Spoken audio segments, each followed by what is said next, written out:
예, 조배 잘 하셨어요? 예, 조배 시간이 쉽지 않죠, 그죠? 예. 제 신학교 때 성체 조배만 하면 저도 졸았던 기억이 참 많이 납니다. 교수 신부님들한테 맨날 혼나고, 너는 자려고 성전에 오냐, 이런 소리도 듣고, 이상하게 성전에 오면 마음이 편하더라고요, 저는. 예, 수업 시간에는 한 번도 안 잤는데, 성전만 오면 그렇게 잠이 오더라고요. 신학생 때는. 뭐 요즘은 안 그러지만. 모든 신학교와 수도원은 월피정을 반드시 합니다. 한 달에 한 번, 하루, 그것도 토요일이에요, 거의.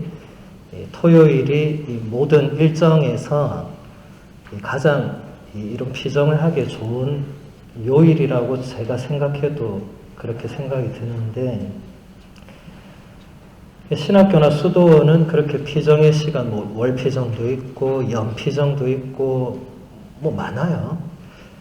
근데 제가 신부가 되어서 우리 신자들 보니까 아무것도 없어요. 뭐 어디 찾아가지 않으면 없어요. 네.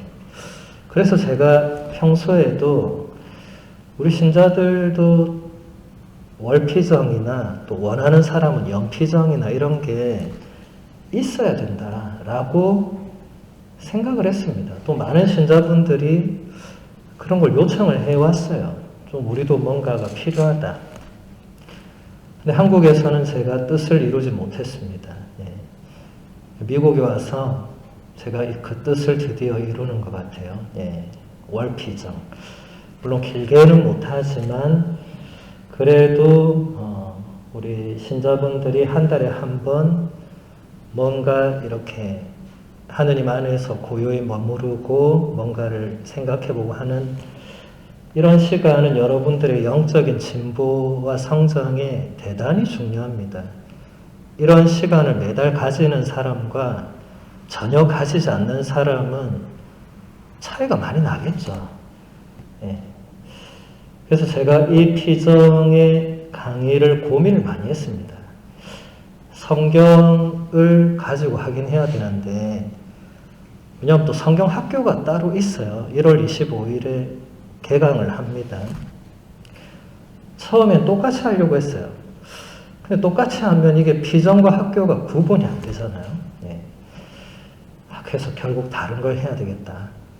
근데 제가 가져온 자료들이 다 좀 이게 학문적인 책이 많아요. 이렇게 피정을 위한 책을 제가 사실은 별로 못 들고 왔어요. 뭐 배송비도 비싸고 하니까.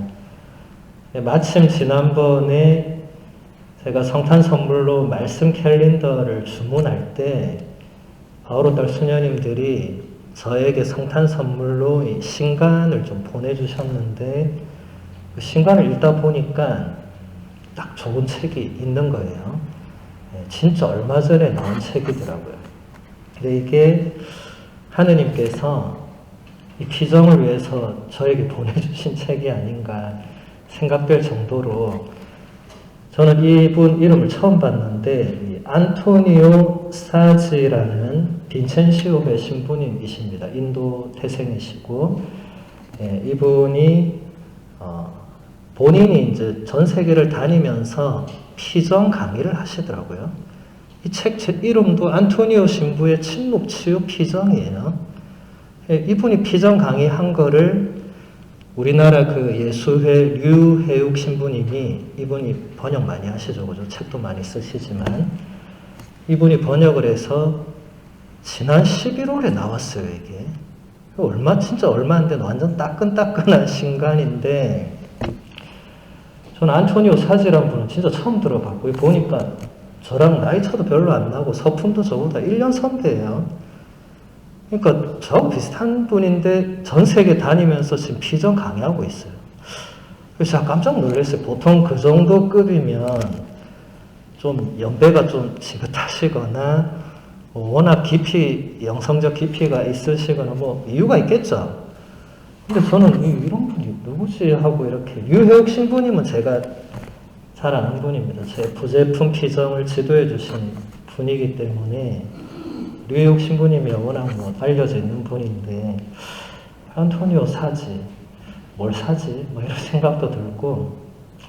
근데 읽어보니까, 이분이 장난이 아니에요. 깜짝 놀랐어요. 이분 앞에 스승님 격인 분도 계셨던 것 같아요. 제가 이런 쪽은 제 전공이 아니어서 제가 잘 유심히 안 봐서 그런지, 이분 앞에 분이 돌아가시고 아마 이분이 그분을 계승해서 계속 이렇게 하신다고 뉴욕 신부님도 이분에게 엄청나게 푹 빠지신 것 같더라고요. 그래서 바로 이렇게 번역을 해서 책을 내셨어요. 그래서 제가 이 책을 정말 열심히 읽고 이 책에서 우리에게 필요하다고 생각되는 부분들을 발췌를 해서 이번 말씀의 해 피정 되는 데까지 하고 이제 또 끝나면 이제 다른 주제로 넘어가고 책 제목은 그냥 치유의 순간이에요. 근데 안에는 이제 피정 강의들이니까 주제가 많이 다릅니다. 그래서 첫 번째 주제는 하느님의 사랑과 그리스도인의 성장이라는 주제입니다. 신부님 이렇게 이야기합니다. 성경을 읽는 것은 기도라고 말할 수 있습니다. 만약 누가 저는 기도하는 법을 모릅니다라고 한다면 저는 성경에 다가가라고 말씀드리고 싶습니다. 성경은 기도를 잘 하기를 바라는 사람에게 유치원과도 같습니다. 기도는 하느님의 말씀을 반복해서 따라하는 것에서 시작됩니다. 우리는 성경을 읽으면서 기도를 배웁니다. 다시 말해서 하느님과 대화하는 법을 배우게 되는 것입니다. 제가 첫 번째로 발췌한 이 부분이 우리가 지금 지내고 있는 말씀의 해에 꼭 들어맞는 이야기입니다. 그렇죠? 우리가 말씀의 해를 지내는 이유도 이 성경 안에 담겨있는 그 하느님의 말씀을 통해서 뭔가를 한다는 거죠. 근데 성경을 가지고 기도를 하는 것은 사실 2000년 교회의 가장 기본적인 기도 중에 하나입니다. 하느님의 말씀으로 기도하는 것보다 더 좋은 기도가 있을 수 없죠. 예수님도 구약의 시편으로 기도하셨죠. 끊임없이. 예수님 돌아가실 때까지도 시편으로 뭔가 하셨죠. 저의 하느님 어찌하여 저를 버리셨습니까? 이것은 시편 22편의 말씀이죠. 그냥 예수님이 그냥 하소연하는 게 아니었습니다. 다 시편 구절이었는데 이처럼 우리도 성경 말씀으로 기도를 할 수 있고 또 배울 수 있습니다. 성경 안에 수많은 기도들이 나오고 성경 안에 수많은 대화들, 하느님과 인간 사이의 그 대화들, 수많은 대화가 나옵니다. 이제 그런 걸 통해서 하느님과 이렇게 대화를 하는 거구나. 이런 것도 배울 수 있고. 그래서 우리가 이 안토니오 신부의 말씀대로 우리는 성경을 읽으면서 단순히 그냥 성경 내용만 알게 되는 게 아니라 기도를 배울 수 있다. 하느님도 더 알게 되고, 하느님을 더 알아야 기도를 배우는 거 아니에요. 그죠? 기도가 하느님과 대화인데, 하느님을 잘 모르면 기도도 당연히 안 되겠죠. 하느님을 내가 아는 그만큼, 내가 사랑하는 그만큼, 기도도 더 열심히 하거나 깊게 하거나 오랜 시간 하거나 즐겁게 하거나 그렇게 되겠죠. 또 안토니오 신부님은 이렇게 얘기합니다. 사람 사이에 완전한 관계가 있을까요? 저는 없다고 생각합니다. 부부의 관계도 완전하지는 않습니다.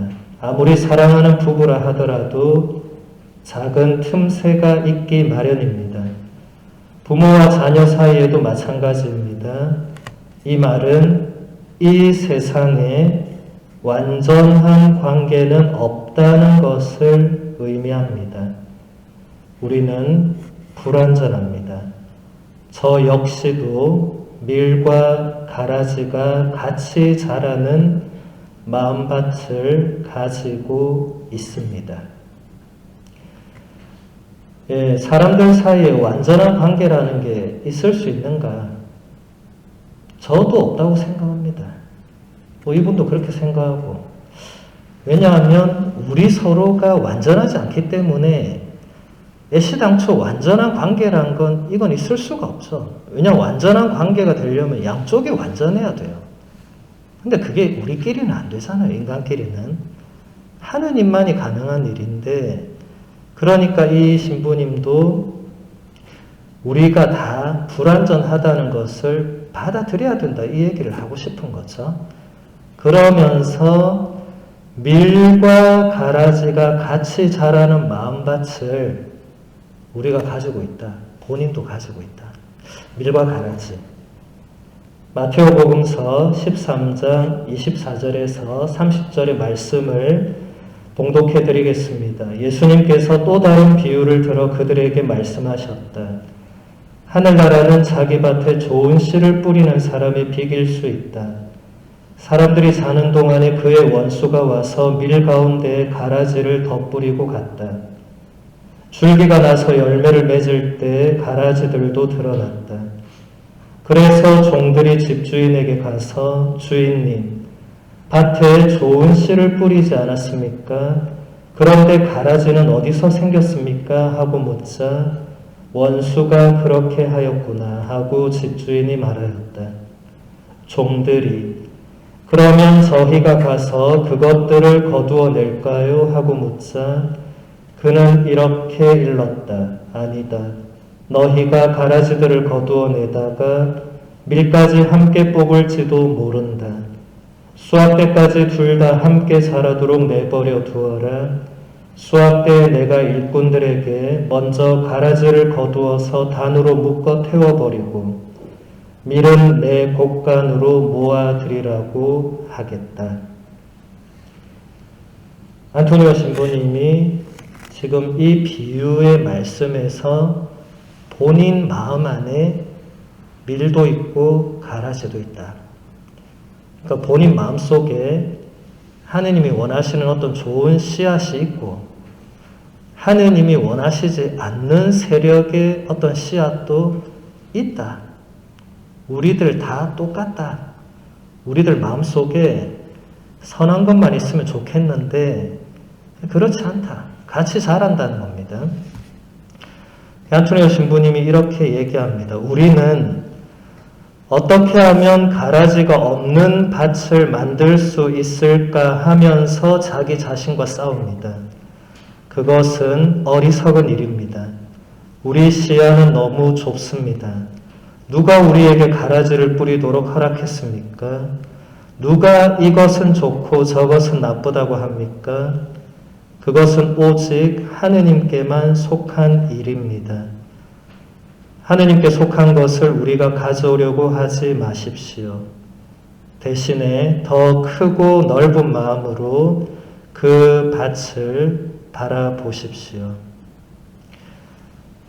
안토니오 신부님은 우리가 마음속에 있는 그 악한 것을 없애려고 아무리 애를 써도 그게 그냥 사라지거나 이런 게 아니라고. 그렇게 해서 완전함에 도달하겠다. 어리석은 생각이다. 그렇게 될 수가 없다. 아무리 오랜 세월을 기도하고 오랜 세월을 수도를 하고 정진을 하고 그런다고 해서 가라지가 사라지는 그런 차원이 아니라는 거죠. 앞으로 계속 보겠지만. 그래서 신부님은 이렇게 얘기합니다. 우리는 누군가를 받아들일 때 그 사람의 장점과 단점을 모두 받아들입니다. 상대방이 지닌 밀과 가라지 모두를 말입니다. 가라지를 없애려고 애쓰지 마십시오. 그 대신 마음을 넓게 가집시다. 하느님께서도 밀과 가라지가 함께 자라는 우리를 받아들이십니다. 사랑이 성장할 때 우리 안에 하느님 마음도 성장하는 것입니다. 누군가 완벽을 추구한다면 실패할 것입니다. 이것은 진리입니다. 안토니오 신부님은 또 밀과 가라지를 우리가 가진 장점과 단점으로도 비유를 하고 있습니다. 적절한 비유라고 생각합니다. 세상 모든 사람이 아무도 예외 없이 장점도 가지고 있고 단점도 가지고 있어요. 예. 이건 예외가 없습니다. 예외가. 모두가 그렇습니다. 그런데 단점을 없애려고 애쓰는 그게 안 되는 거다. 이 장점을 잘 이렇게 살려나가고 이렇게 하는 것이 좋은 길이지, 내 단점은 이거니까 난 오늘부터 이걸 고쳐야지. 안 고쳐주면 어떡할 거예요? 계속 죽도록 매달려 있을 거예요. 그게 좋은 길이 아니다. 그리고 사실 장점과 단점이라는 게 어찌 보면 동전의 양면과도 비슷해요. 누군가는 단점이라 생각하는 게 나에게 또 장점이 되는 것도 있습니다. 이 상황에 따라 다른 게 많아요. 예를 들어서 어떤 사람이 대단히 성격이 강직한 사람이 있을 수 있어요. 장점이죠. 근데 누가 보면 저 사람은 고집이 센 거야. 단점이죠. 그러니까 사실 장점, 단점은 내가 혹은 다른 사람이 이렇게 말하기가 어렵다. 이게 지금 안토니오 신부님도 누가 그것을 좋다 나쁘다 할 수 있냐. 그것은 하느님만이 하실 수 있는 일이고, 우리는 나에게도 남에게도 나는 이것이 좋고 저건 나쁘고 저 사람은 이게 좋고 그게 나쁘고 그렇게 할 수가 없다는 겁니다. 이어서 본문을 보면 우리 중에 아무도 완벽하게 태어난 사람은 없습니다. 그래서 때로는 불완전함을 우리 스스로 해결할 수가 없습니다. 인간 관계에서 틈새가 없는 관계는 없습니다. 희생 없이는 함께 할 수 없습니다. 둘 중에 한 사람이 희생하지 않는다면 둘 사이의 틈새는 점점 더 벌어질 것입니다. 우리는 많은 것을 희생해야 합니다. 이런 희생을 통해서 하나가 될 수 있습니다. 만일 희생을 원하지 않는다면 관계는 평행선을 달릴 수밖에 없을 것입니다. 한 지붕 아래 살면서 마음이 갈라진 채로 산다는 것은 끔찍하고 외로운 일일 것입니다. 희생이 커질수록 틈새는 작아집니다. 안토니오 신부님은 지금 밀과 가라지의 비유를 예로 들면서 우리가 가라지를 없애는 데 초점을 맞추는 건 해결책이 아니고 희생하는 것이 해결책이라고 좀 놀라운 길을 제시하고 있죠.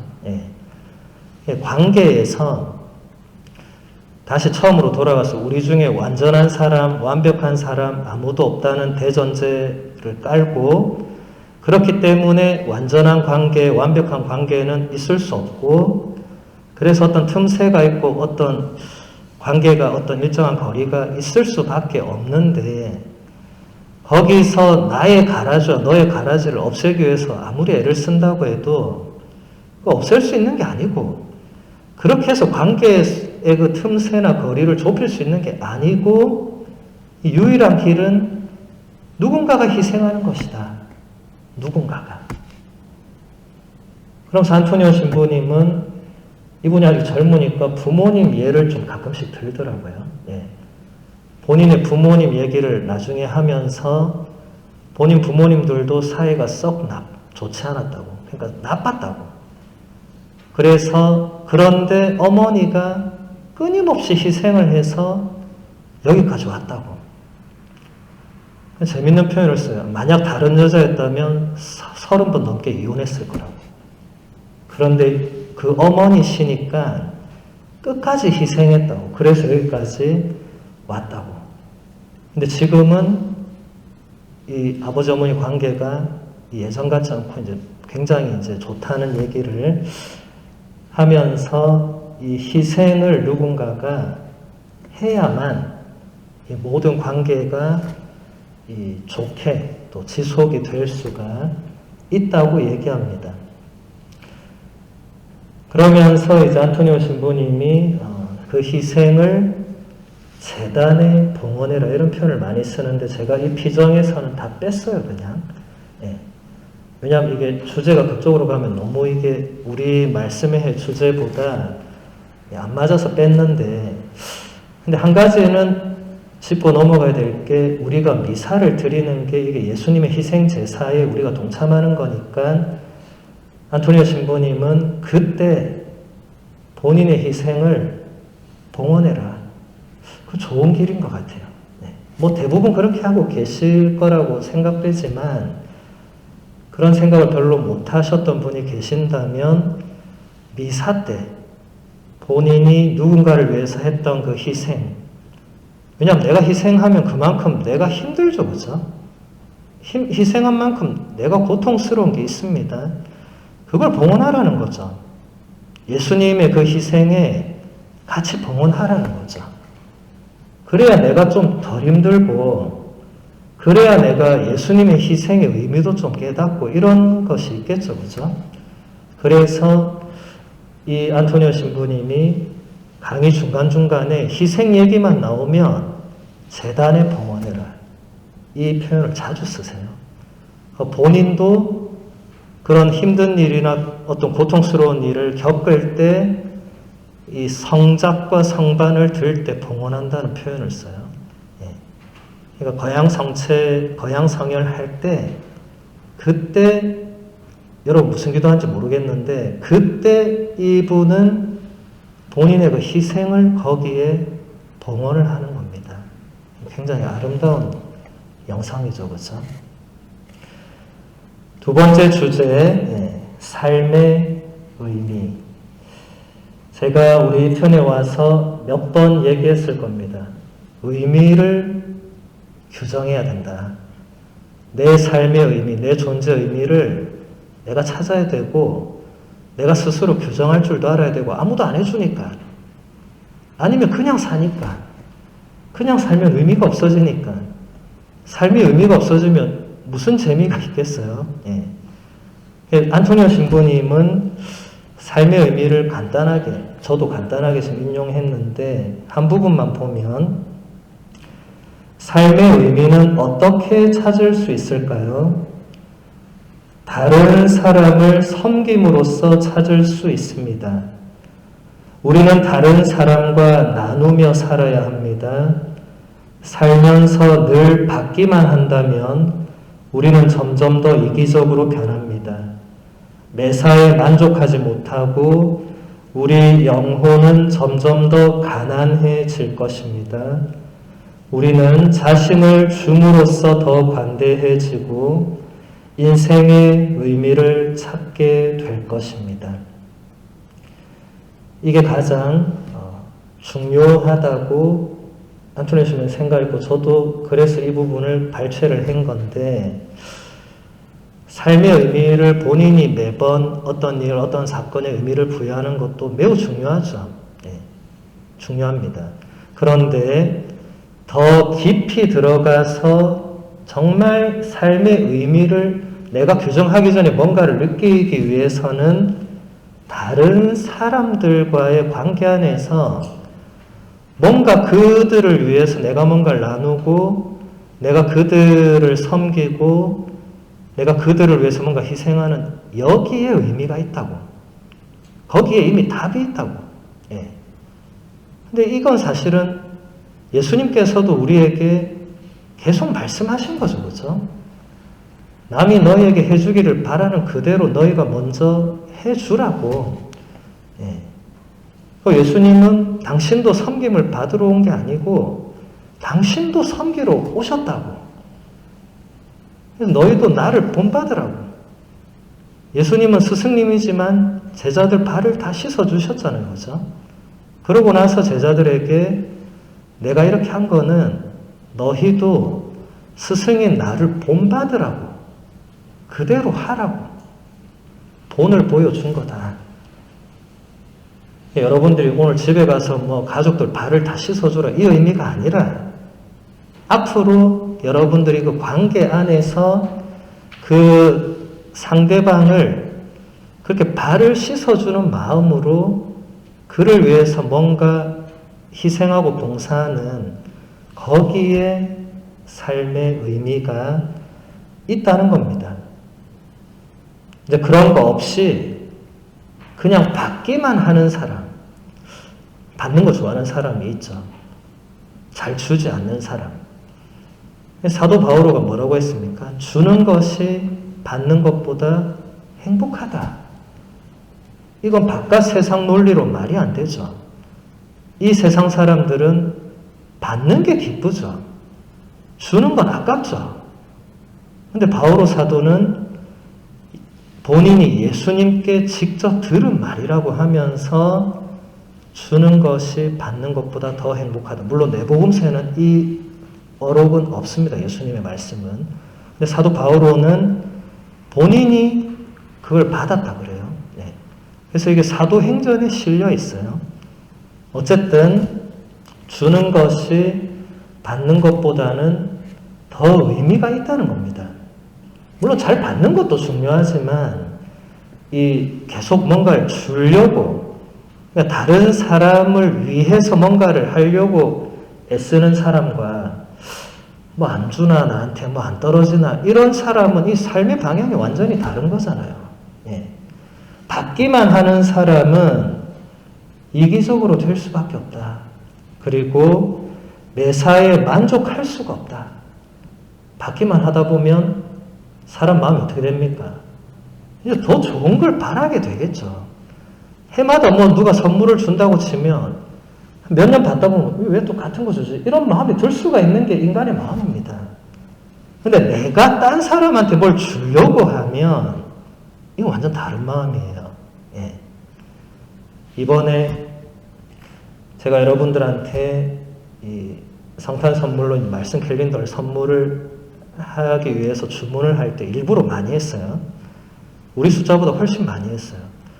혹시 내가 생각지 않았는데 누구 줄 사람이 있지도 않을까 생각했어요. 근데 아니나 다를까 사무장님이 이렇게 더 오시더니 이게 트렌튼 교구장 주교님한테 뭐 좀 해야 안 되겠냐 이런 거예요. 제가 깜짝 놀랐어요. 전 그분을 까맣게 잊고 있었어요. 여기가 트렌튼 교구인데 내가 까맣게 잊고 있다가 맞네요 하고 제가 그 캘린더를 성탄 카드와 함께 보내드렸어요. 주교님한테. 예, 뭐 총대리 몬시뇰께도 보내고 주교님한테 또 답이 왔더라고요. 너무 잘 받았다. 너무 감사하다고. 예, 그게 한글로만 써져 있었으면 제가 안 보냈을 건데 그 밑에 영어가 있으니까 이 얼마나 다행이에요. 그래서 주교님이 얘가 나한테 이런 걸 왜 보냈지? 적어도 이런 생각은 안 하실 거니까. 근데 주교님 대단히 기뻐하시더라고요. 그러면 제 마음도 굉장히 기쁘잖아요. 예. 물론 제가 처음엔 생각도 못했지만 어쨌든 제가 제일 처음부터 여러 딱 숫자에 맞추지 않고 혹시 더 뭔가 선물해 줄 사람이 있지 않을까. 이게 이미 저에게는 이 기쁨이 되는 거죠. 그러니까 그런 것에서 삶의 의미를 찾을 수가 있다는 겁니다. 자, 세 번째 주제, 예수님의 은행입니다. 뱅크. 예수님의 뱅크. 신부님이 이렇게 얘기합니다. 예수님의 은행의 이름은 무엇일까요? 바로 가난한 사람들입니다. 가난한 사람들은 예수님의 이름과 동의어입니다. 빈첸시우 성인은 이렇게 말했습니다. 가난한 사람들이야말로 우리의 스승입니다. 마태복음서 25장을 읽어보십시오. 예수님은 이렇게 말씀하십니다. 너희가 내 형제들인 이 가장 작은 이들 가운데 한 사람에게 해준 것이 바로 나에게 해준 것이다.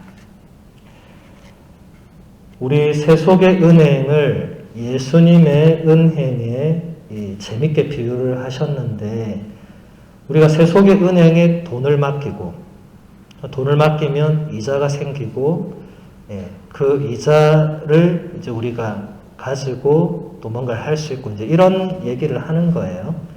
이제 이 원리를 예수님께 적용하면 예수님의 은행은 뭐가 되느냐 하니까 가난한 사람들. 단순히 이것은 물질적으로 그냥 가난한 사람만을 의미하지는 않습니다. 성경에서 가난한 사람들이라고 할 때는 단순히 경제적인 어려움을 겪는 사람만을 의미하지 않습니다. 프란치스코 교황님이 복음의 기쁨에서 가난한 사람들을 대단히 구체적으로 정의를 하셨죠. 인신매매를 당하고 있는 어린 소년, 소녀들, 공장에서 강제로 노동하고 있는 분들, 온갖 예를 다 들면서 이 모든 사람들이 가난한 사람들이다. 그리고 우리가 지금 도시에서 이렇게 살고 있는 우리는 이들에게 뭔가 책임이 있다고. 이들이 지금 억압받고 고통받는 것에 우리는 다 어느 정도 책임이 있다. 물론 전혀 그렇게 생각하지 않는 분도 계시겠지만 복음의 기쁨에서 교황님은 모두의 책임이 있다고. 교황님은 가난한 사람들에 대한 특별한 관심이 있는 분이죠. 그렇죠? 그래서 본인 이름도 프란치스코로. 프란치스코 성인은 가난한 성인, 가난한 성인 중에도 가장 가난했던 성인이잖아요. 그래서 제가 복음의 기쁨의 한두 항목을 같이 나누어 볼까 합니다. 197항에서 교황님이 이렇게 말씀하십니다. 구세주께서는 가난한 사람들과 당신 자신을 동일시하셨습니다. 너희는 내가 굶주렸을 때 먹을 것을 주었다. 그리고 가난한 사람들에게 베푸는 자비가 천국의 열쇠라고 가르치셨습니다. 198항을 보면 저는 가난한 사람들을 위한 가난한 교회를 원합니다. 가난한 사람들은 우리에게 많은 것을 가르쳐 줍니다. 그들은 신앙 감각을 지니고 있을 뿐만 아니라 자신의 고통 속에서 고통받으시는 그리스도를 알아뵙는 것입니다. 우리는 가난한 사람들을 통하여 우리 자신이 복음화되도록 해야 합니다. 놀라운 말씀이죠. 가난한 사람들을 위한 가난한 교회. 2000년 교회 공식 문헌에서 처음 나오는 문장이었습니다. 이게. 물론 교부들이 가난한 사람들을 위해서 우리가 이런 얘기 많이 했지만 교회 공식 문헌 안에 교황님의 어떤 가르침 안에 이런 단어들이 들어오는 것은 굉장히 이례적인 일이죠. 지금 교황님이 그 정도로 이 가난한 사람들에 대한 특별한 관심과 연대와 이런 것에 이 남다른 모범을 보이고 계시죠. 안토니오 신부님도 인도 출신이고 이분이 주로 사목지가 보니까 우간다, 주로 가난한 지역이에요. 주로 이분이 예를 드는 사람들도 다 가난한 사람들입니다. 그러니까 이분은 이미 가난한 사람들에 대해서 감각이 있는 거죠, 이분도. 뭔가 좀 다릅니다, 이게.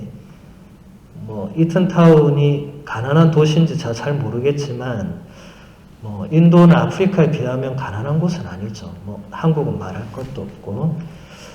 근데 저도 가난한 나라들을 몇 개 안 가봤지만, 제가 가본 나라 중에 제일 가난한 곳이 인도였는데, 굉장히 제가 충격을 받았어요, 겉으로는. 근데 그 사람들 사는 걸 가만히 보니까 그 사람들이 적어도 저보다는 훨씬 행복하게 산다는 걸 알았어요. 적어도 저보다는. 저는 온갖 세상 걱정, 고민, 근심 다 가지고 살고 있었는데 그분들은 그런 게 하나도 없더라고요. 하나도. 그냥 하루하루가 감사하고 즐겁고 기쁘고 이러시더라고요. 그때는 제가 이해가 안 됐어요.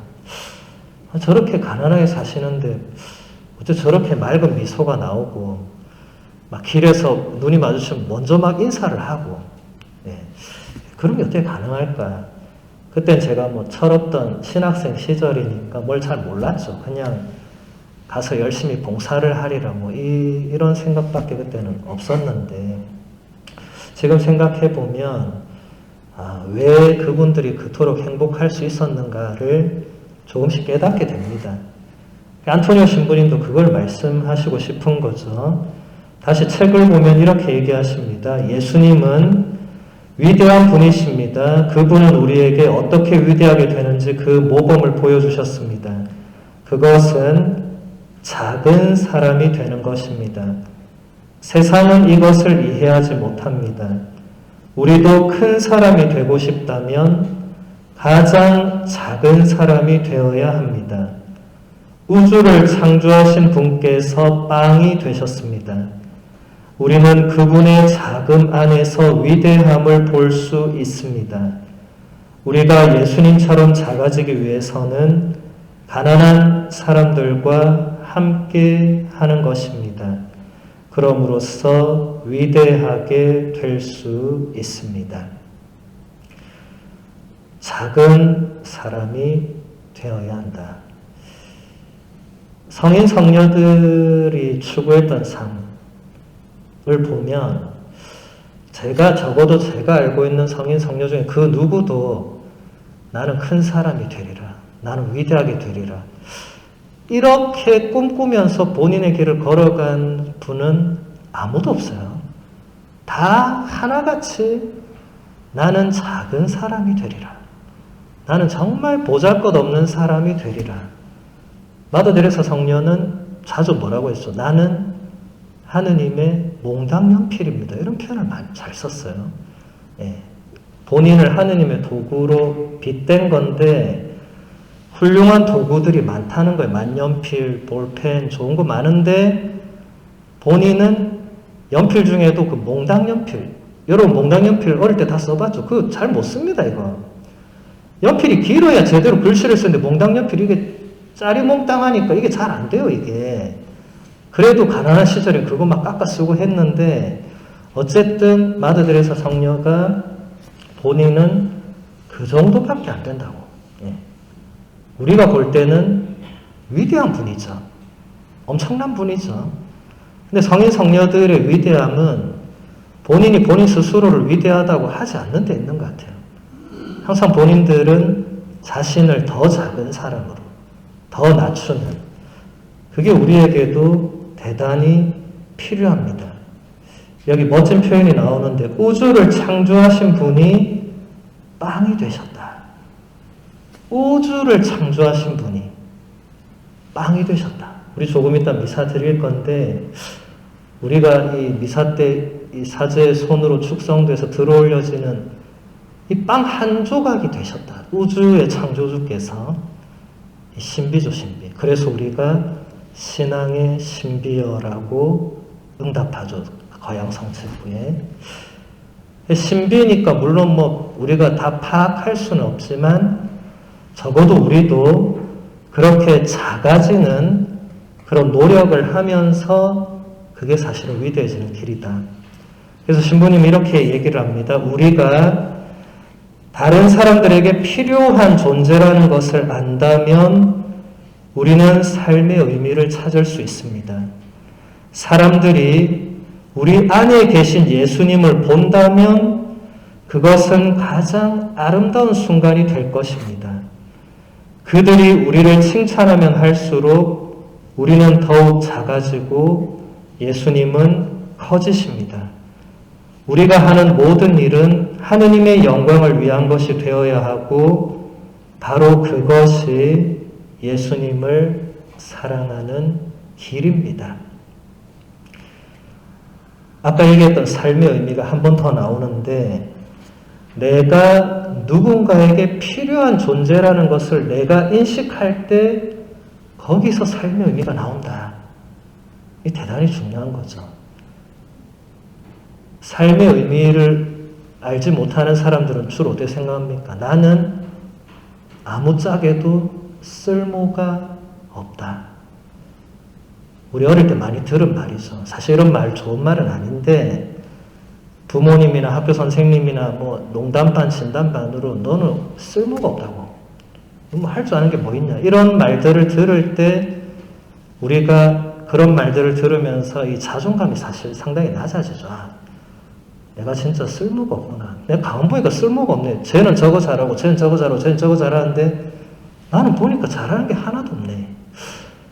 이런 이 학창시절을 보냈던 분들이 사실 자라나서도 이 자존감을 키우는 게 굉장히 어렵습니다.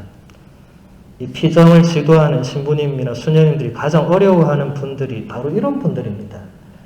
어린 시절부터 이런 소리를 많이 듣고 자란 분들은 본인이 뭘 잘해도 옆에서 이제 아니야 사실 넌 이걸 잘해 라고 해도 본인이 안 받아들여요.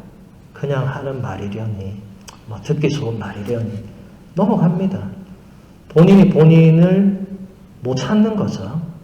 그런데 여기서 안토니오 신부님이 우리가 다른 누군가에게 필요한 존재라는 것을 내가 알게 될 때, 특히 지금 제가 말한 그런 분들이 내가 정말 누군가에게 필요하구나 라는 걸 어디 가서 알게 되겠습니까? 가난한 사람들. 저는 인도에 가서 이거는 분명히 알았어요. 뭐 물론 인도 아니더라도 이 그런 시설은 많지만 정말 거기 가니까 우리나라에도 그런 시설이 제가 가서 똑같이 느끼지만 제가 뭘 안 도와주면 아무것도 할 수 없는 분들이 많으세요. 그러니까 제가 뭘 조금 해드리니까 너무 감사해 하세요. 물론 표현은 못하지만. 근데 느껴지더라고요. 제가 또 기억나는 게 전혀 몸을 움직이지 못하는 분, 이렇게 막 제가 이렇게 뭐 음식 이렇게 떠먹여드리고 뭐 이렇게 양치 이런 거 해드리니까 이분이 눈으로 저에게 뭔가 이렇게 말을 해요. 물론 언어가 다르니까 하나도 못 알아듣고 말씀 못 하시니까 못 알아듣는데 뭔지 알겠더라고요. 감사하다는 거죠. 그 순간에 제가 너무 이 엄청난 먼 일을 하는구나. 사실 별거 아닌 일이잖아요. 저만 하는 게 아니고 다 하고 있는 일이에요. 그런데 그 사람한테는 지금 제가 유일한 존재예요. 그때 제가 느낀 것은 이게 어마어마한 적어도 이분에게는 내가 지금 하는 게 엄청난 일이구나. 그러니까 제가 이 봉사를 안 할 수가 없더라고요. 좀 농땡이 부리고 싶어도 그분들이 기다리고 있다는 걸 아니까 새벽부터 달려가는 거예요. 물론 새벽에는 거기서 이제 미사하러 가고 이제 일과 시간에 하지만 그분들한테 가면 말은 못하지만 저를 기다리고 있었다는 이 느낌이 와요. 진짜 그런 게 있더라고요. 너무 신기하더라고요. 기다렸었구나. 제가 오길 기다렸구나. 나중에 떠날 때가 되니까 물론 제가 떠나도 다른 봉사자가 늘 캘커타에 거기는 매년 봉사자가 수만 명씩 갑니다. 그냥 자원해서 그냥 갑니다. 그냥 등록하고 이런 거 없어요. 그냥 가면 됩니다. 물론 제 자리를 누군가가 채워서 하겠지만 떠날 때 되니까 진짜 이게 막 발이 안 떨어지더라고요. 발이 저분이 저를 기다리실 건데 이런 생각하니까 되게 마음이 그렇더라고요. 그런 것을 여기서 얘기를 하는 겁니다. 그래서 우리가 다른 사람들이 우리가 하는 어떤 작은 희생, 봉사, 우리의 나눔, 섬김에 우리를 칭찬하면 여기서 안토니 신부님이 뭐라고 하죠? 내가 커지는 게 아니라 예수님께서 커지는 것이다. 오늘 말씀 캘린더의 말씀이 뭐였습니까? 그분은 커지셔야 하고 나는 작아져야 한다. 세례자 요한이 외쳤던 말이죠. 요한복음서 3장 30절의 말씀이죠. 그리고 안토니오 신부님은 여기서 코린토일서 10장 31절의 말씀도 인용했습니다. 그 말씀은 이렇습니다. 여러분은 먹든지 마시든지 그리고 무슨 일을 하든지 모든 것을 하느님의 영광을 위하여 하십시오. 이걸 그대로 인용하셨죠. 그렇죠? 그래서 우리가 하는 모든 일은 하느님의 영광을 위한 것이 되어야 하고 바로 그것이 예수님을 사랑하는 길이다. 여러분 예수님을 어떻게 사랑해야 할지 고민했던 분이 있을 겁니다. 내가 뭘 해야 그분을 사랑하는 건가? 하루 종일 기도하는 건가? 그게 아니라 여러분이 일상에서 하는 모든 일을 하느님을 위해서, 하느님의 영광을 위해서, 이냐시오, 그 예수를 창설한 이냐시오 성인이 하느님의 더 큰 영광을 위해서 이런 지향으로 우리가 뭐든지 하면 그게 예수님을 사랑하는 길이다. 여러분들이 이것을 의식해서 매번 뭘 하는 것은 뭐 쉽지는 않겠죠. 근데 적어도 앞으로 여러분들이 뭘 할 때 집안일부터 해서 여러분이 하루 종일 하는 일 되게 많아요. 여러분이 24시간을 가만히 돌아보면 정말 하는 일 많아요. 별로 없다고 생각될지라도 사실은 엄청 많은 일 합니다. 근데 그 모든 일을 하느님의 영광을 위하여 매번 깨어서 봉헌하면 가장 좋겠지만 그게 안 되더라도 계속 그런 지향으로, 예를 들면 이런 거죠. 이제 설거지 하는데 하기 싫죠. 남편이 하면 되는데 손도 까딱 안 하잖아요. 열받잖아요. 가만 놔두면 누가 합니까? 3일 내내 그냥 먼지가 쌓이죠. 결국 누가 해야 돼? 내가 해야 돼. 근데 그럴 때 하느님, 제가 이것도 당신의 영광을 위해서 봉헌하고 싶다. 제가 이 하기 싫은 걸 억지로 하는 것도 당신께 뭔가 봉헌이 되도록 해달라고. 이렇게 기도를 하면서 뭔가를 하기 시작할 때 변화가 옵니다. 변화가 안 올 수 없어요. 이걸 가장 잘 보여준 성인이 누굽니까? 소아데레사 성녀잖아요. 그죠? 소아데레사 성녀는 수녀원에서 온갖 그 집안일, 물론 소아데레사 성녀만 한 건 아닙니다. 다 했어요. 다 했는데 누구는 성녀가 되고 누구는 우리가 이름도 알지 못해요. 무슨 차이가 있겠습니까? 소아데레사 성녀는 그 바느질, 빨래, 청소, 설거지 모든 것을 하느님의 영광을 위해서 했던 겁니다. 그런 지향으로 계속해서. 그러니까 성녀 안에 어떤 마음이 일어났냐면 점점점 예수님을 사랑하는 이 불이 막 커지는 거예요. 자기 안에서.